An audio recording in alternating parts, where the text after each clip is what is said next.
welcome to the deep dive. Okay, so today we're digging into Amazon Luna. Right. And the big question really is this. Amazon's promising, unlimited cloud gaming, console quality for about $10 a month. Mm-hmm. Is that real? Mm-hmm.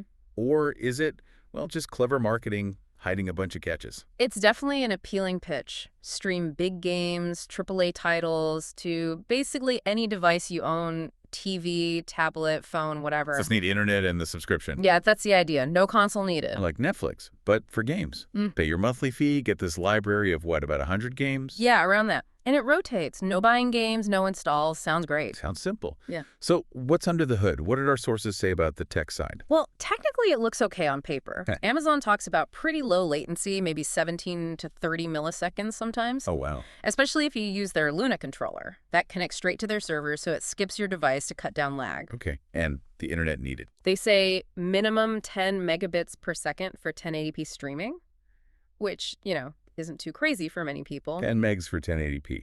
All right. Seems achievable. But you mentioned the fine print earlier. This is where it gets tricky, right? The price. This is the big one. That $10 price, that's only for 1080p standard definition, essentially. So if you want 4K. That's extra, an additional fee on top. Okay, so it's already not quite $10 for the best quality. And what about the games, the big new releases people actually want to play?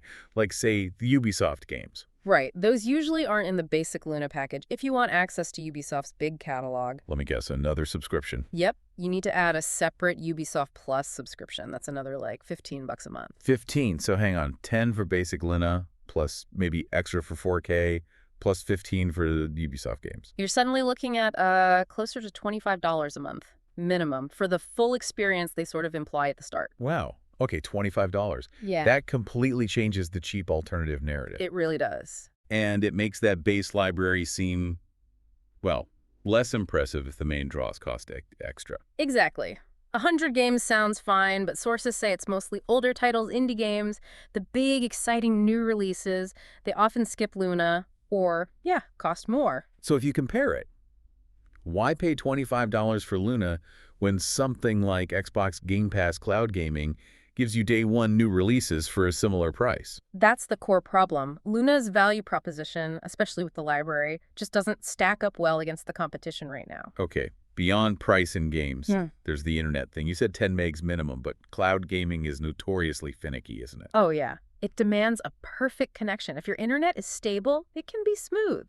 But any little hiccup, any network congestion... Stuttering, lag, ugly compression. All of it. And those warning messages popping up telling you your connection isn't good enough, it can just kill the whole session. And the data. I read something about the data usage being insane. It's kind of the hidden cost. For 1080p streaming, you're burning through about 10 gigabytes every single.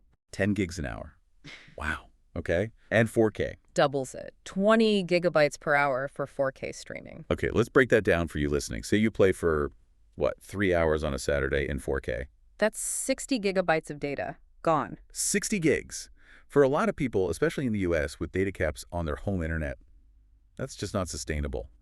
A few gaming sessions could blow your entire month's allowance. It makes Luna almost impossible financially for anyone with a typical data cap. You'd rack up huge overage fees. It's a massive barrier. We should probably touch on the hardware quickly, too. That Luna controller they sell for, $70? Yeah, about $70. It promises slightly better latency because it connects directly to the servers. But is it necessary? Does it make a huge difference? Reviews seem to suggest, maybe not huge. The improvement over just using a standard Bluetooth controller you probably already own is marginal. You likely don't need to buy it. So wrapping this up, Amazon built the tech. The infrastructure seems competent. Right. The core streaming tech works, assuming your internet is perfect. But then they filled it with a kind of underwhelming library, unless you pay extra. And the pricing is confusing and ends up being quite premium for what you actually get. Exactly. It's stuck in this awkward middle spot. It's not really cheaper or better value than Xbox Game Pass Ultimate, which has a way stronger library. And it doesn't offer the performance focus of something like GeForce now, where you stream games you already own at higher settings. Right. Luna's charging premium rates for what feels like a mid-tier service with some pretty significant limitations, especially that data usage. Which brings us to a final thought for you to consider. With this kind of crazy data consumption, is 4K cloud gaming right now fundamentally only workable for a tiny slice of users. The ones lucky enough to have expensive unlimited fiber internet. Maybe the tech challenge isn't just latency, but the sheer data demand, no matter who the provider is. That's a really good question to ponder. Is the infrastructure, the wider internet infrastructure, even ready for this?